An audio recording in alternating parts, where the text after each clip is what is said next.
Hello everybody in here, out there and all around the world. My name is Rainer and this is my channel Rainier Books, where I speak about books. My prediction for the Booker Longlist 2025.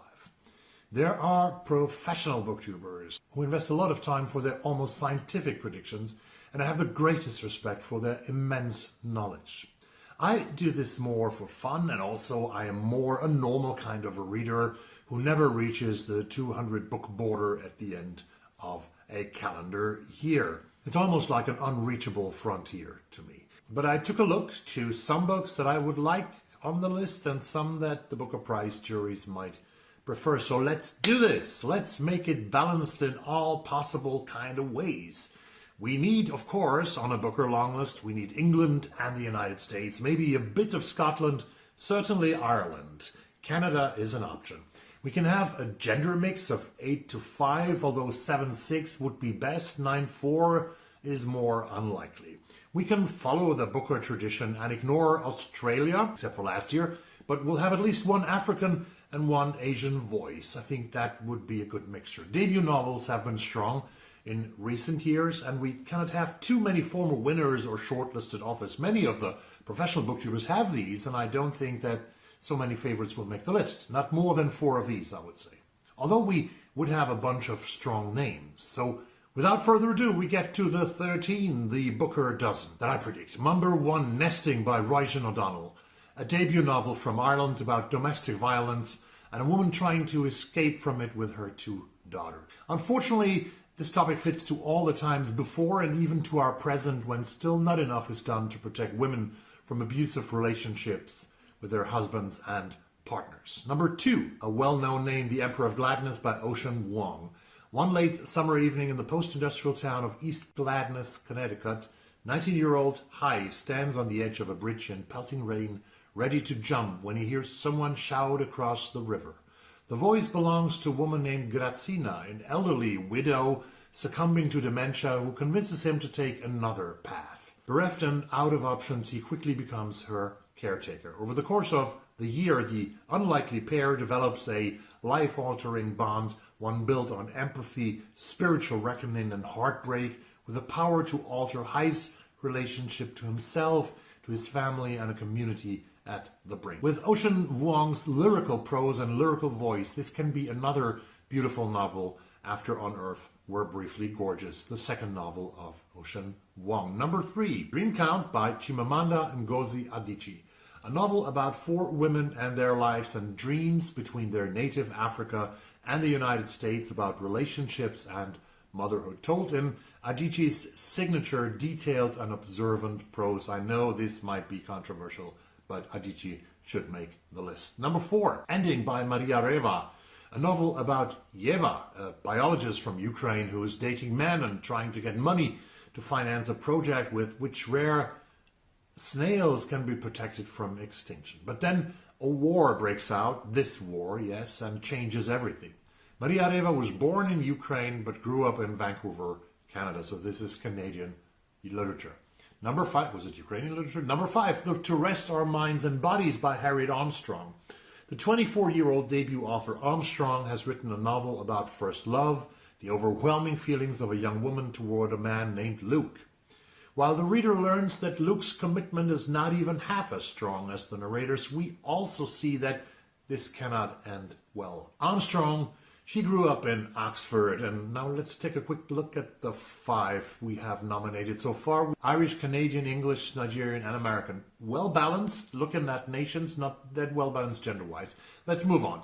Number 6, The Proof of My Innocence by Jonathan Coe, who is one of my favorite authors and a chronicler of English contemporary history.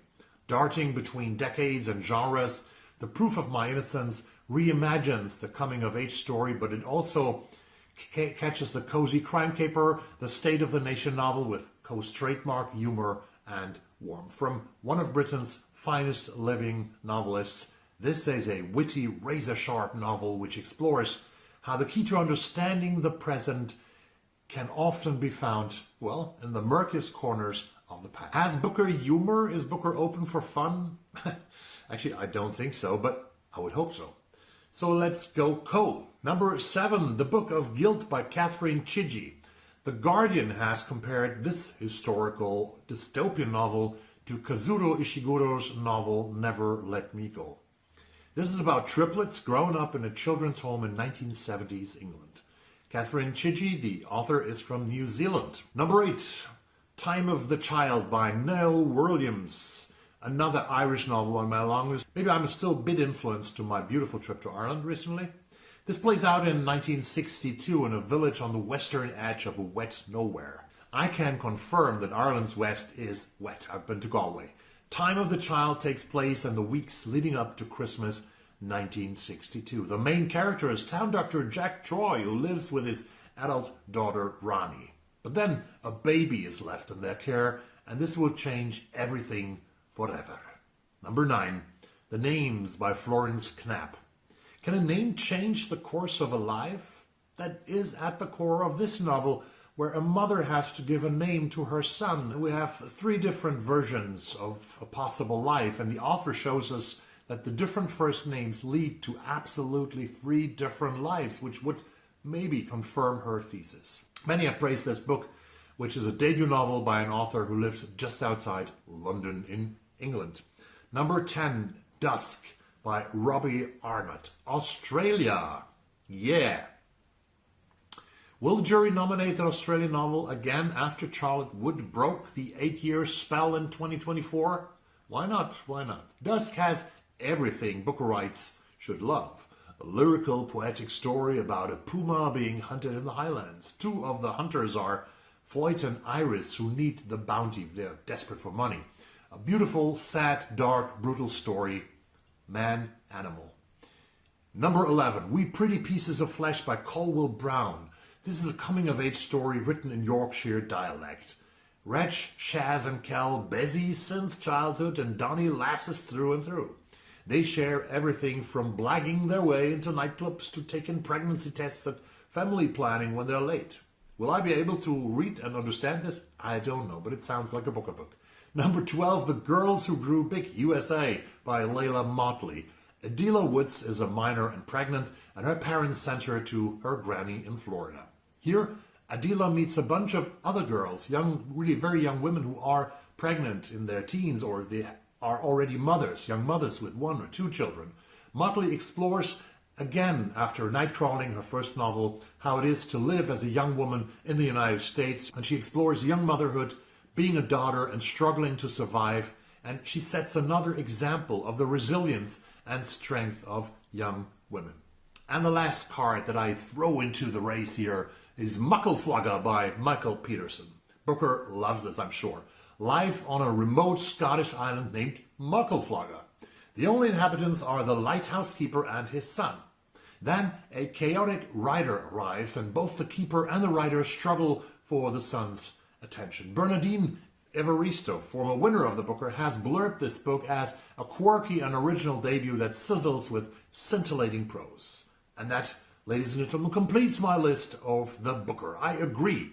There are too many women. I have no Asian or Caribbean author which might get punished by the jury. Nevertheless, I think there are a few cuties here in that list. Let me know what your hunch is for this year. Subscribe to the channel, like it, praise and celebrate it, and I see you again soon. And say bye for today. See ya.